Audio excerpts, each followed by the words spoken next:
At sinabi ng Diyos kay Jacob, Tumindig ka, umahan ka sa Bethel, at tumahan ka roon, at gumawa ka roon ng isang dambana sa Diyos na napakita sa iyo nang ikaw ay tumatakas mula sa harap ng iyong kapatid na si Esau. nang magkagayoy sinabi ni Jacob sa kanyang sangbahayan, at sa lahat niyang kasama, Ihiwalay ninyo ang mga Diyos ng iba na namasa inyo, at magpakalinis kayo, at magbago kayo ng inyong mga suot. At tayo'y magsitindig at magsisampo tayo sa Bethel, at gagawa ko roon ang dambana sa Diyos na sumagot sa akin sa araw ng aking kapisan, at sumahakin sa daan na aking nilakaran. At kanilang ibinigay kay Jacob ang lahat ng ibang pinaka-Diyos na nasa kamay nila, at ang mga hikaw na nasa kanilang mga tainga, at itinago ni Jacob sa ilalim ng punong ensina na malapit sa Sikhem. At sila'y naglakbay, at ang isang malaking sindak mula sa Diyos ay sumabayan na nasa mga palibot nila, at hindi nila hinabol ang mga anak ni Jacob. Sa gayoy naparoon si Jacob sa Luz, na nasa lupain ng Canaan, na siyang Bethel, siya at ang buong bayang kasama niya. At siya'y nagtayo roon ng isang dambana at tinawag niya ang dakong yaon na El Bethel, sapagkat ang Diyos ay napakita sa kanya roon nang siya'y tumatakas sa harap ng kanyang kapatid. At namatay si Deborah na yaya ni Rebecca, at nalibing sa paanan ng Bethel, sa ilalim ng ensina, na ang pangalan ay tinawag na Allon-Bakoth. At ang Diyos ay napakita uli kay Jacob nang siya'y manggaling sa Padan Aram, at siya'y pinagpala. At sinabi sa kanya ng Diyos, Ang pangalan mo'y Jacob, ang pangalan mo'y hindi natatawagan pang Jacob kundi Israel ang itatawag sa iyo. at tinawag ang kanyang pangalan na Israel.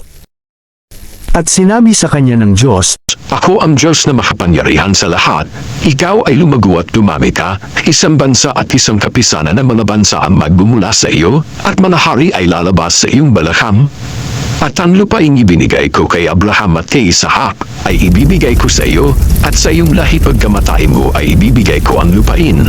at ang Diyos ay napailanglang mula sa tabi niya sa dakong pinakipag-usapan sa kanya. At si Jacob ay nagtayo ng isang batong pinakaalaala sa dakong pinakipag-usapan sa kanya ng Diyos, haliging bato, at binuhusan niya ng isang inuming handog at binuhusan niya ng langis.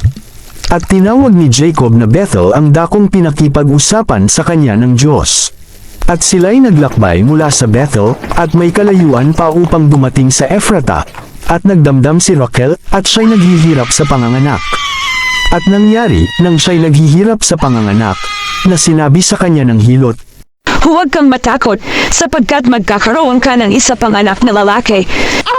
At nangyari, nang nalalagot ang kanyang hininga, sapagkat namatay siya, ay kanyang pinanganlang Benoni, datapwat pinanganlan ng kanyang ama na Benjamin. At namatay si Rachel at inilibing sa daang patungo sa Ephrata, na siyang Bethlehem. At nagtayo si Jacob ng isang batong pinakaalaala sa ibabaw ng kanyang libingan, na siyang batong pinakaalaala ng libingan ni Rachel hanggang ngayon. At naglakbay si Israel at iniladlad ang kanyang tolda sa dako paroon ng muog ng Eder. At nangyari, samantalang tumatahan si Israel sa lupain yaon, na si Ruben ay yumaon at sumiping kay Bila, na babae ng kanyang ama, at ito'y nabalitaan ni Israel. 12 nga ang anak na lalaki ni Jacob. Ang mga anak ni Leah ay si Ruben, na panganay ni Jacob, at si Simeon, at si Levi, at si Judah at si Issachar, at si Zabulon.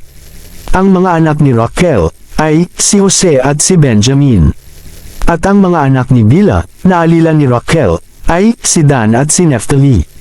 At ang mga anak ni Zilpa na alilang babae ni Leah, ay si Gad at si Aser. Ito ang mga anak ni Jacob na ipinanganak sa kanya sa Padan Aram.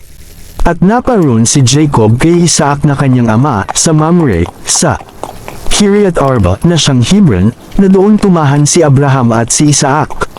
At ang mga naging araw ni Isaac ay 180 taon.